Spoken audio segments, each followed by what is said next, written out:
लोगों को सही नज़रिए से देखने के दो तरीके ये हैं। नंबर एक, सामने वाले व्यक्ति को संतुलित दृष्टि से देखें। लोगों के साथ व्यवहार करते समय इन बातों का ध्यान रखें।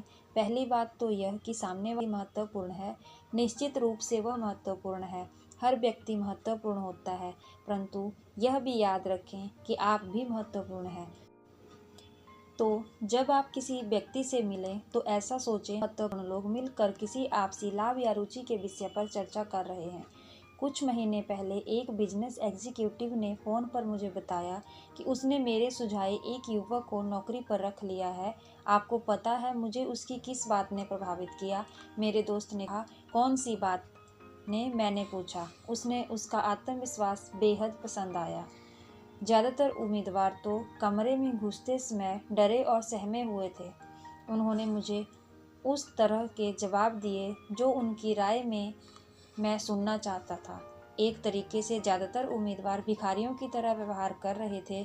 उन्हें आप कुछ भी दे सकते थे और उन्हें आपसे किसी खास चीज़ की उम्मीद नहीं थी, परंतु जी का व्यवहार इन सब से अलग था। उसने मेरे पर सम्मान दिखाया, परंतु इसके साथ ही साथ महत्वपूर्ण बात यह थी कि उसने अपने प्रति भी सम्मान दिखाया। मैंने उससे जितने सवाल पूछे उसने भी मुझसे तकरीबन उतने ही सवाल पूछे। वह कोई चूहा नहीं है, वह असली मर्द है और मैं उनके आत्मविश्वास से बहुत प्रभावित हुआ। आपसी महत्व का रवैया आपको परिस्थिति को देखने का संतुलित रवैया देता है। सामने वाला व्यक्ति आपकी नज़र में आपसे ज़्यादा महत्वपूर्ण नहीं बन पाता। हो सकता है सामने वाला व्यक्ति बहुत बड़ा, बहुत महत्वपूर्ण दिख रहा हो, परंतु याद रखें है तो वह भी एक इंसान ही। उसके पास भी तो वही रुचियाँ, इच्छाएं और समस्याएं होंगी जो आपके पास हैं। नंबर 2, समझने का रवैया विकसित करें। जो लोग आपको नीचा दिखाना चाहते हैं, आपके पैर कतरना, की टांग खींचना चाहते हैं, आपकी बुराई करना चाहते हैं, ऐसे लोगों की इस दुनिया में कोई कमी नहीं है। अगर आप इनका सामना करने के लिए तैयार नहीं हैं तो यह लोग आपके आत्मविश्वास में बड़े बड़े छेद कर देंगे और आपको ऐसा लगेगा जैसे आप पूरी तरह हार चुके हैं। आपको ऐसे वयस्क हमलावर के विरुद्ध ढाल चाहिए, उस हमलावर के लिए जो अपनी पूरी ताकत से आप पर चढ़ाई करने के लिए कमर कसे बैठा है। कुछ महीने पहले मेम्फिस होटल की रिजर्वेशन डेस्क पर मैंने सीखा कि इस तरह के लोगों का सामना किस तरह किया जा सकता है। शाम के 5 बजे और होटल में नए अतिथियों का रजिस्ट्रेशन किया जा रहा था। मेरे सामने वाले आदमी ने क्लर्क को अपना नाम बताया। क्लर्क ने कहा, यस सर, आपके लिए एक बढ़िया सिंगल रूम बुक किया हुआ है। सिंगल? वह आदमी गुस्से से चिल्लाया। मैंने तो डबल बेडरूम का ऑर्डर दिया था। क्लर्क ने विनम्रता से जवाब दिया, मैं देख लेता हूँ सर। उसने अपनी फाइल निकाली और उसमें देखकर कहा, माफ़ कीजिए सर, आपके टेलीग्राम में साफ लिखा हुआ था कि सिंगल रूम चाहिए। अगर खाली होता तो मैं आपको खुशी खुशी डबल बेडरूम दे देता, परंतु हमारे पास अभी कोई डबल बेडरूम खाली। क्रुद्ध ग्राहक चिल्लाया, भाड़ में जाए कि टेलीग्राम में क्या लिखा है, मुझे तो डबल बेडरूम ही चाहिए। फिर उसने इस लहजे में बात करना शुरू कर दिया, तुम नहीं जानते मैं कौन हूँ। और उसके बाद वह यहाँ तक आ गया, मैं तुम्हें देख लूँ, मैं तुम्हें नौकरी से निकलवा दूंगा, मैं तुम्हें यहाँ नहीं रहने दूंगा। शाब्दिक आक्रमण की इस बौछार को विनम्रता से सहन करते हुए क्लर्क ने कहा, सर माफ़ कीजिए, हमने आपके निर्देशों का पालन किया है। आखिरकार ग्राहक, जो अब आग बबूला हो चुका, चाहे मुझे सबसे बढ़िया कमरा भी मिल जाए तो भी अब मैं इस होटल में कभी नहीं ठहरूंगा। और यह कहकर वह होटल से बाहर निकल गया। मैं डेस्क पर पहुंचा और मैं सोच रहा था कि क्लर्क इस बदतमीजी भरे व्यवहार के कारण विचलित होगा, परंतु मुझे हैरत हुई जब उसने मेरा स्वागत मधुर आवाज़ में गुड इवनिंग सर कहकर किया। जब वह मेरे रजिस्ट्री पूरी कर रहा था तो मैंने उससे कहा, मुझे आपका तरीका पसंद आया, आपका अपनी भावनाओं पर ज़बरदस्त नियंत्रण है। सर, क्लर्क ने कहा, मैं इस तरह के आदमी पर गुस्सा नहीं हो सकता। वह वास्तव में मुझ पर गुस्सा नहीं हो रहा था, मैं तो सिर्फ एक बलि का बकरा था। शायद उस बेचारे को अपनी पत्नी से कोई समस्या होगी, या उसका बिजनेस चौपट हो रहा होगा, या हो सकता है हीन भावना से ग्रस्त हो, और यह उसके लिए एक सुनहरा अवसर था जब वह अपनी शक्ति सिद्ध कर सके। मैं वह आदमी था जिस पर वह अपने दिल की भड़ास निकाल सकता था। क्लर्क ने बाद में यह जोड़ दिया, अंदर से शायद वह बहुत भला आदमी होगा। ज़्यादातर लोग होते हैं। लिफ्ट की तरफ बढ़ते समय मैं उसके शब्दों को दोहरा रहा था, अंदर से शायद वह भला आदमी होगा। ज़्यादातर लोग होते हैं। जब भी कोई आप पर आक्रमण करे तो आप इन को याद कर लें, अपने गुस्से पर काबू रखें। इस तरह की स्थितियों में जीतने का यही तरीका होता है कि सामने वाले को अपने दिल की भड़ास निकाल लेने दें और फिर इस घटना को भूल जाएं। कई साल पहले विद्यार्थियों की परीक्षा की कॉपी जांचते समय एक कॉपी को देखकर मुझे हैरत हुई। इस विद्यार्थी ने पूरे साल समूह चर्चाओं और पिछले टेस्ट में यह साबित किया था कि उसमें प्रतिभा थी, जबकि इसकी परीक्षा की कॉपी कुछ और ही कह रही थी। मुझे ऐसा अनुमान था कि वह कक्षा में सबसे ज़्यादा नंबर लाएगा। इसके बजाय इसके नंबर परीक्षा में सबसे कम आ रहे थे। जैसा मैं इस तरह के मामले में किया करता था, मैंने अपनी सेक्रेटरी से कहा कि वह उस विद्यार्थी को मेरे ऑफिस में एक महत्वपूर्ण विषय पर बात करने के लिए बुलवाए। जल्दी ही पॉल डब्ल्यू वहां आया। ऐसा लग रहा था जैसे वह किसी बुरे दौर से गुजर रहा था। उसके बैठने के बाद मैंने उससे कहा, क्या हुआ पॉल, तुमने परीक्षा में जिस तरह लिखा है उस तरह की मुझे तुमसे उम्मीद नहीं थी।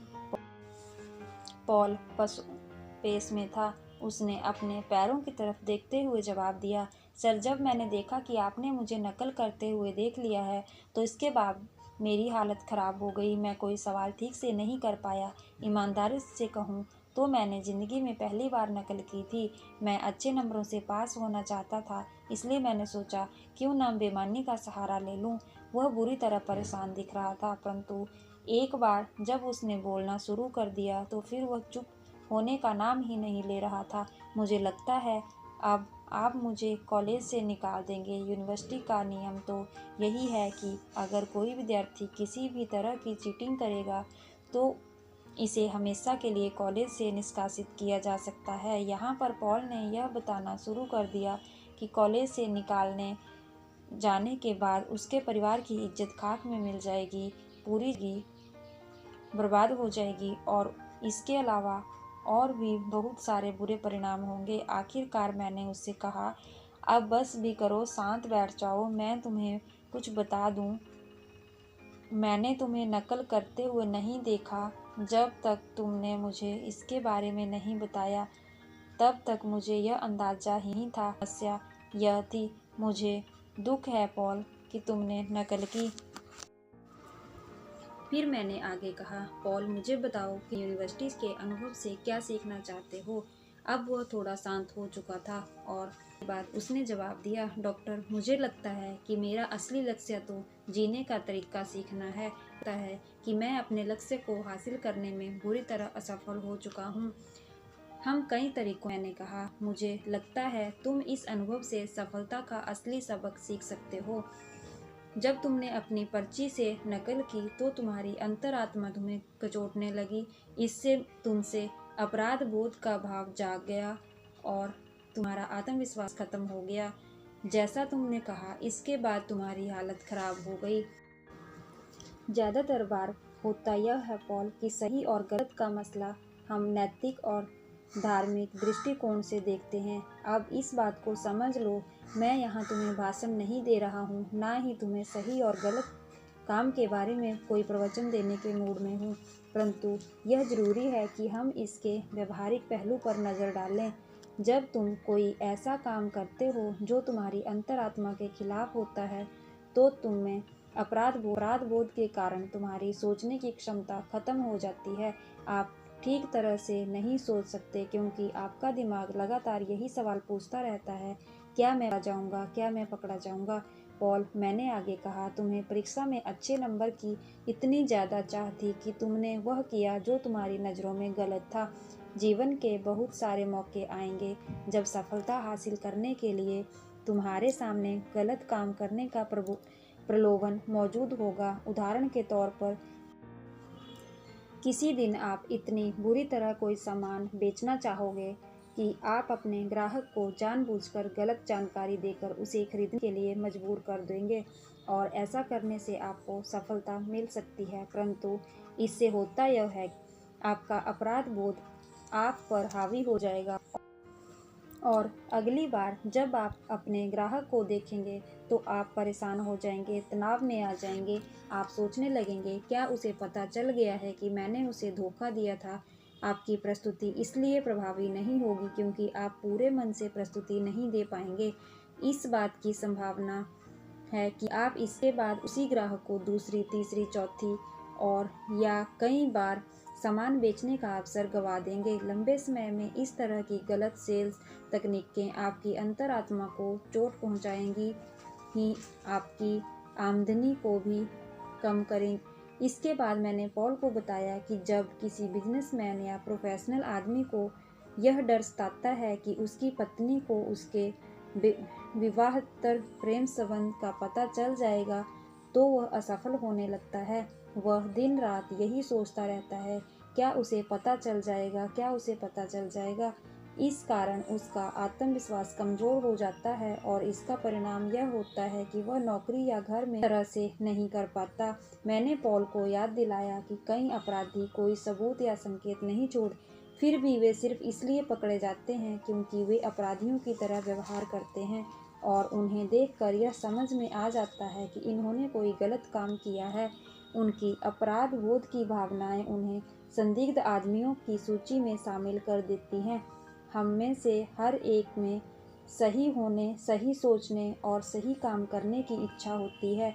जब हम इस इच्छा के विपरीत व्यवहार करते हैं तो हम अपनी अंतरात्मा कैंसर की बीमारी आमंत्रित कर लेते हैं। यह कैंसर बढ़ता है और हमारे आत्मविश्वास को कम करता जाता है। इसलिए इस तरह का कोई काम ना करें जिसे करने के बाद आपको यह डर सताने लगे, क्या मैं पकड़ा जाऊंगा, क्या लोगों को इस बात का पता चल जाएगा, क्या मैं बेचने में सफल हो पाऊंगा। धोखा देकर और अपना आत्मविश्वास कम करके अच्छे नंबर लाने की यानी कि सफल होने की कोशिश कभी न करें। मुझे यह बताते हुए खुशी हो रही है कि पॉल को सीख मिल गई।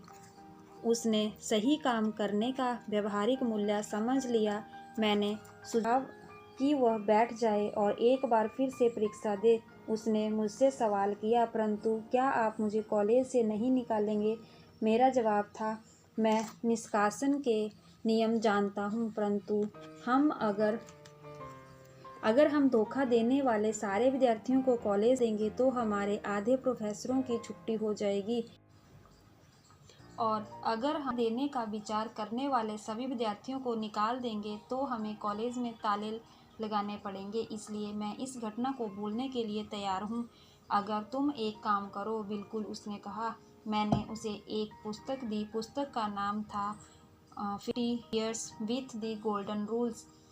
देते हुए मैंने उससे कहा, पॉल, इस पुस्तक को पढ़ो और पढ़ने के बाद इसे वापस कर देना।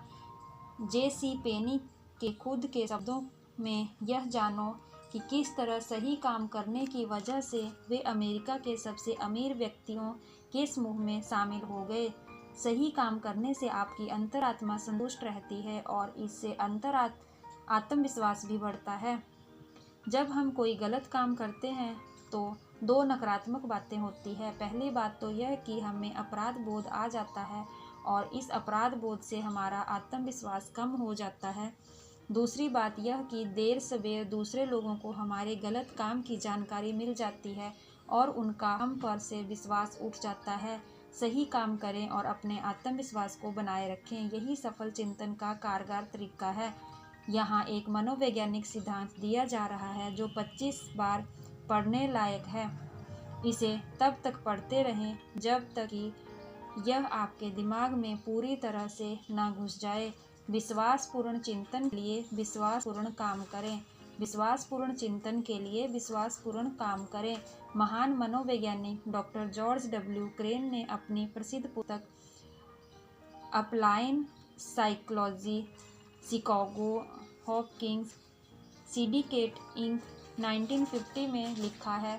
याद रखें, काम ही भावनाओं के अगर्ज होते हैं। हम अपनी भावनाओं को तो सीधे नियंत्रित नहीं कर सकते, परंतु हम अपने कामों को नियंत्रित करके अपनी भावनाओं को नियंत्रित कर सकते हैं। व्यवहारिक समस्याओं और गलतफहमियों को दूर करने के लिए सच्चे मनोवैज्ञानिक तथ्यों को जानें। हर दिन सही काम करें और जल्दी ही आप में सही भावनाएं जाग जाएंगी। यह सुनिश्चित कर लें कि आप अपने जीवन साथी के साथ डेटिंग करें, उनका चुंबक लें, हर दिन उसकी सच्ची तारीफ करें और भी ऐसी ही छोटी छोटी चीज़ें करें और आपको प्यार कम होने की चिंता कभी नहीं करनी पड़ेगी। आप प्रेम के काम करते रहेंगे तो जल्दी ही आप में प्रेम की भावना भी उत्पन्न हो जाएगी। मनोवैज्ञानिक शारीरिक गतिविधियों में बदलाव करके हम अपने रवैये को बदल सकते हैं। उदाहरण के तौर पर, आप अगर मुस्कुराने की क्रिया करते हैं तो आप सचमुच मुस्कुराने के मूड में आ जाएंगे।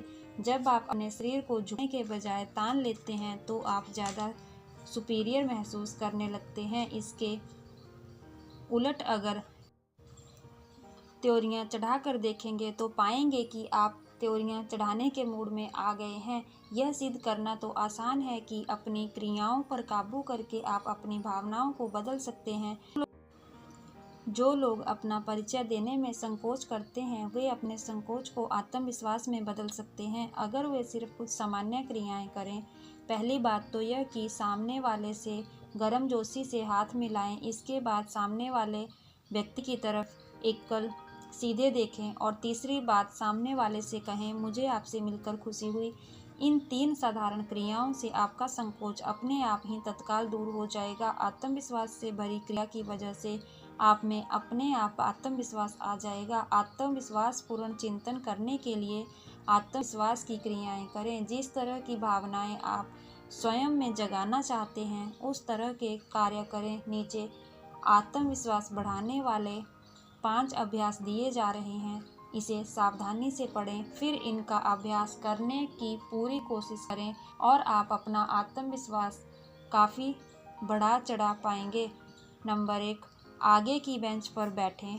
कभी आपने मीटिंग या चर्च या क्लासरूम या किसी और तरह की सभा में इस बात पर गौर किया है कि पीछे की सीटें सबसे पहले भर जाती हैं। ज़्यादातर लोग पीछे की लाइन में इसलिए बैठते हैं ताकि वे लोगों की नज़रों में न आएं, और वे लोगों की नज़रों में आने से इसलिए बचना चाहते हैं क्योंकि उनमें आत्मविश्वास नहीं है। आगे बैठने से आत्मविश्वास बढ़ता है, इसका अभ्यास करें। आगे से यह नियम बना लें कि आप जितना आगे बैठ सकते हो बैठें। यह बात तो पक्की है कि आगे बैठने से आप थोड़े ज़्यादा नज़रों में रहते हैं, परंतु याद रखें, सफलता के लिए लोगों की नज़रों में रहना ज़रूरी होता है।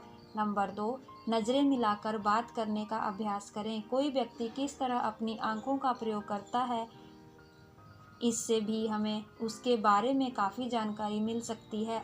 अगर कोई आपकी आंखों में सीधे नहीं देखता है तो आपके मन में यह सवाल तत्काल आ जाता है, वह व्यक्ति क्या छुपाने की कोशिश कर रहा है, किस बात से डरा हुआ है,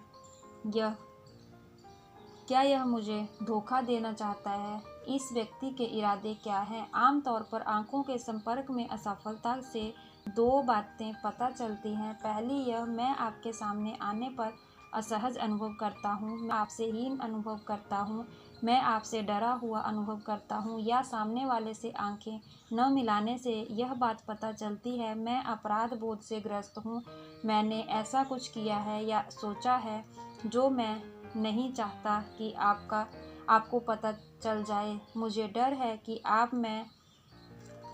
अगर मैं आपसे नज़रें मिलाऊंगा तो आप मेरे दिल की बात समझ जाएंगे।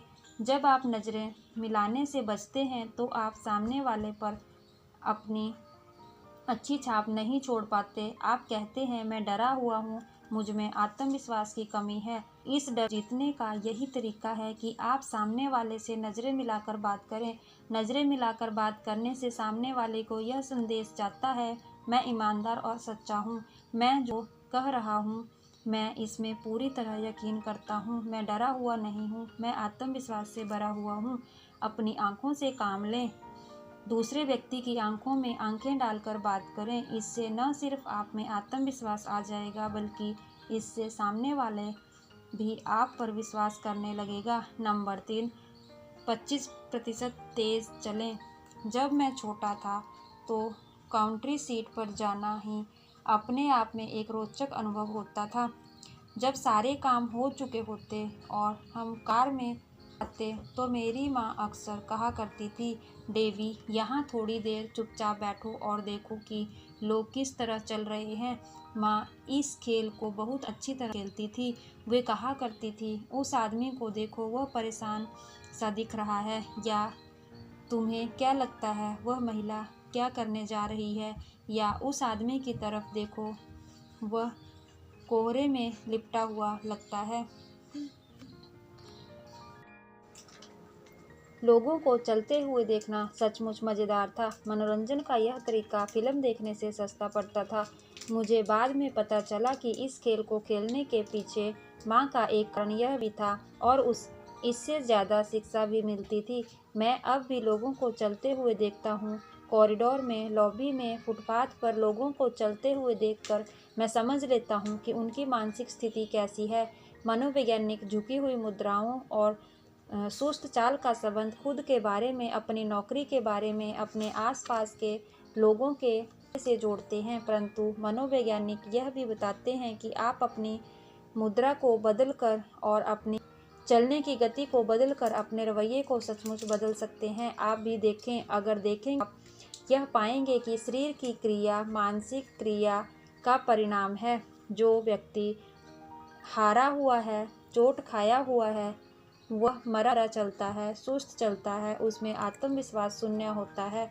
औसत लोग औसत चाल चलते हैं, उनकी गति औसत होती है, उनके चेहरे पर लिखा होता है, मुझे अब पर नाज नहीं है। एक तीसरा समूह भी होता है। इस समूह के लोगों में प्रबल आत्मविश्वास होता है। वे आम लोगों से तेज चलते हैं, उनकी चाल में फुर्ती होती है, उनकी चाल दुनिया को बताती है, मैं किसी महत्वपूर्ण काम से किसी महत्वपूर्ण जगह जा रहा हूँ। इससे भी बड़ी बात यह है कि जो काम मैं 15 मिनट बाद करने जा रहा हूँ, मुझे उसमें सफलता मिलेगी। आत्मविश्वास बढ़ाने के लिए 25% तेज चलने की तकनीक का प्रयोग करके देखें। अपने कंधों को सीधा कर लें, अपने सिर को ऊपर उठा लें और थोड़े तेज कदमों से आगे की तरफ बढ़ते चलें। आप पाएंगे कि आपका आत्मविश्वास भी बढ़ चुका है। को नाम खुद देखें। नंबर 4, बोलने की आदत डालें। कई तरह के समूहों के साथ काम करते हुए मैंने यह पाया है कि बहुत से समझदार और योग्य लोग चर्चाओं में भाग नहीं लेते हैं। चर्चा के दौरान इनका मुंह ही नहीं खुल पाता। ऐसा नहीं है उनके पास बाकी लोगों जितने अच्छे विचार नहीं होते या वे बोल नहीं सकते। इसका कारण सिर्फ यह होता है कि उनमें आत्मविश्वास नहीं होता। व्यक्ति अपने बारे में इस तरह की बातें सोचता है, मेरा विचार शायद काम का नहीं है, अगर मैं यह कहूँगा तो हो सकता है लोग मुझे मूर्ख समझें, इसलिए बेहतर यही है कि मैं चुपचाप बैठा रहूं। इसके अलावा समूह के बाकी लोग मुझसे बेहतर जानते हैं। मैं दूसरों के सामने यह जताना नहीं चाहता कि मैं कितना नासमझ हूँ। जितनी बार यह चुप्पा व्यक्ति बोलने में असफल रहता है, वह अपने आप को उतना ही ज़्यादा अक्षम और हीन बनाता जाता है। अक्सर वह खुद से ही यह कमज़ोर सा वादा करता है। अंदर से वह जानता है इस वादे को वह कभी पूरा नहीं कर पाएगा कि वह अगली बार मौका पड़ने पर ज़रूर बोलेगा। यह बहुत महत्वपूर्ण है। हर बार जब चुप्पा व्यक्ति बोलने में असफल रहता है तो वह आत्मविश्वास को ख़त्म करने वाले जहर का एक और खुराक गटक लेता है। अपने आप पर उसका विश्वास उतना ही कम होता जाता है। सकारात्मक पहलू यह है कि आप जितना ज़्यादा बोलते हैं, आपका आत्मविश्वास उतना ही ज़्यादा बढ़ता जाता है और आपके लिए अगली बार बोलना उतना ही ज़्यादा आसान हो जाता है। बोलने की आदत डालें। आत्मविश्वास बढ़ाने के लिए यह आदत विटामिन की तरह काम करती है। आत्मविश्वास बढ़ाने की इस तकनीक का प्रयोग करें। हर ओपन मीटिंग में बोलने का नियम बना लें। आप जिस बिजनेस वार्ता, कमिटी मीटिंग, कम्युनिटी फोर्स में भाग लें, उसमें अपने आप कुछ ना कुछ कहें। इस मामले में कोई वाद न रखें, कोई टिप्पणी ना करें, कोई सुझाव ना दें, कोई सवाल पूछें और आखिर में कभी ना बोलें। आपको सबसे पहले बोलने की आदत डालनी चाहिए। आपको झिझक तोड़नी होगी और मूर्ख दिखने के बारे में न चिंता करें। आप मूर्ख नहीं दिखेंगे। अगला व्यक्ति चाहे आपसे सहमत हो ना हो, परंतु कोई दूसरा व्यक्ति आपसे जरूर सहमत होगा। अपने आप से यह सवाल करना छोड़, क्या मैं कभी बोलने की हिम्मत कर पाऊंगा? इसके बजाय समूह के लीडर का ध्यान आकर्षित करने का लक्ष्य बनाएं ताकि आप बोल सकें। बोलने के विशेष प्रशिक्षण और अनुभव के लिए अपने स्थानीय टोस्टमास्टर के क्लब में शामिल हो जाएं। हजारों लोगों ने इस तरह के सुनियोजित कार्यक्रम में शामिल होकर लोगों के साथ और लोगों के सामने चर्चा करके अपना आत्मविश्वास बढ़ाया है। नंबर 5, बड़ी मुस्कुराहट दें। ज़्यादातर लोगों का कहना है कि मुस्कुराहट से उन्हें सच्ची ताकत मिलती है। उन्हें बताया गया है कि मुस्कुराहट आत्मविश्वास की कमी को दूर करने के लिए यह एक बढ़िया दवा है, परंतु ज़्यादातर लोग इस बात में इसलिए यकीन नहीं करते क्योंकि जब वे डरे होते हैं तो वे मुस्कुराने की कोशिश ही नहीं करते। यह छोटा सा प्रयोग करके देखें, आप पराजित अनुभव करेंगे। बड़ी मुस्कुराहट दें। एक साथ एक ही समय में यह संभव नहीं है, आप ऐसा कर ही नहीं सकते। बड़ी मुस्कुराहट आपको आत्मविश्वास देती है। बड़ी मुस्कुराहट आपका डर भगाती है, चिंता दूर करती है और निराशा हर लेती है। और एक सच्ची मुस्कुराहट सिर्फ आपके आत्मविश्वास को ही नहीं बढ़ाती या सिर्फ आपके मन से बुरी भावनाओं को ही नहीं हटाती। सच्ची मुस्कुराहट से लोगों का विरोध भी पिघल जाता है और यह तत्काल होता है। अगर आप किसी को बड़ी सी सच्चाई मुस्कुराहट दें तो सामने वाला व्यक्ति आपसे गुस्सा हो ही नहीं सकता। कुछ समय पहले की बात है, मेरे साथ एक घटना हुई जिसमें ऐसा ही हुआ। मैं चौराहे पर हरी बत्ती लगने का इंतज़ार कर रहा था कि तभी भड़ाम की आवाज़ आई। मेरे पीछे वाले ड्राइवर का पैर ब्रेक पर से हट गया था और उसने मेरी कार के बम्पर में पीछे से टक्कर मार दी थी। मैंने शीशे में से देखा कि वह बाहर निकल रहा था। मैं भी तत्काल बाहर निकल आया और नियमों की पुस्तक को भूलते हुए बहस के लिए तैयार हो गया। मैं मानता हूँ कि मैं बहस करके इसे नीचा दिखाने के लिए पूरी तरह तैयार था, परंतु सौभाग्य से इसके पहले कि मुझे ऐसा करने का मौका मिलता, वह मेरे पास आया, मुस्कुराया और उसने गंभीरता से कहा, दोस्त, मेरा ऐसा कोई इरादा नहीं था। उसकी मुस्कुराहट और उसके गंभीर वाक्य को सुनकर मेरा गुस्सा काफूर हो गया। जवाब में मैंने इस तरह की बात कही, चलता है, ऐसा तो होता ही रहता है। पलक झपकते ही हमारा विरोध मित्रता में बदल गया। बड़ी मुस्कुराहट दें और आप महसूस करेंगे कि आप एक बार फिर खुशी के दिन लौट आए हैं, परंतु मुस्कुराहट बड़ी होनी चाहिए। आधी मुस्कुराहट से काम नहीं चलेगा। आधी मुस्कुराहट की सफलता की कोई गारंटी नहीं है। तब तक मुस्कुराएं जब तक आप ना दिखने लगे। बड़ी मुस्कुराहट ही सफलता की गारंटी है। मैंने कई बार सुना है, हाँ, परंतु जब मैं डरा हुआ होता हूँ या मैं गुस्से में होता हूँ तो मेरी मुस्कुराने की इच्छा ही नहीं होती। बिल्कुल नहीं होती होगी, किसी की भी नहीं होती, परंतु यही तो खास बात है कि आप ऐसे वक्त भी खुद कहा फिर मुस्कुराइए। मुस्कुराहट की शक्ति का दोहन करें। इन 5 तकनीकों के प्रयोग से लाभ उठाएं। नंबर 1, कार्य करने से डर दूर होता है। अपने डर को चिन्हित कर लें और फिर रचनात्मक कार्य करें। अकर्मण्यता, किसी परिस्थिति के बारे में कुछ न कुछ करने की आदत से डर बढ़ता है और आत्मविश्वास कम होता है। नंबर 2, अपनी यादों के बैंक में केवल सकारात्मक विचार ही जमा करने की कोशिश करें। नकारात्मक, खुद को नीचा दिखाने वाले विचारों को मानसिक राक्षस न बनने दें। अप्रिय घटनाओं या परिस्थितियों को याद करने की आदत छोड़ दें। नंबर 3, लोगों को सही पहलू से देखें। याद रखें, लोग ज़्यादातर मामलों में एक जैसे और बहुत कम मामलों में एक दूसरे से अलग होते हैं। सामने वाले के बारे में संतुलित नज़रिया रखें। आखिर वह भी आप ही की तरह एक इंसान है और आप समझने के रवैये का भी प्रयोग करें। कई लोग भौंकते हैं, परंतु बहुत कम लोग सचमुच काटते हैं। नंबर 4, वही काम करने की आदत डालें जो आपकी अंतरात्मा के हिसाब से ठीक है। इससे आपके जीवन में अपराध बोध का जहर नहीं घुल पाता। सही काम सफलता के लिए एक बहुत व्यवहारिक नियम है। नंबर 5, अपने हर काम से यह झलकने दें, मुझ में आत्मविश्वास है, काफ़ी आत्मविश्वास है। अपने रोज़मर्रा के जीवन में इन छोटी छोटी तकनीकों का प्रयोग करें। आगे की बेंच पर बैठें, नज़रें मिलाने का अभ्यास करें, 25% तेज चलें, बोलने की आदत डाल लें, बड़ी मुस्कुराहट दें।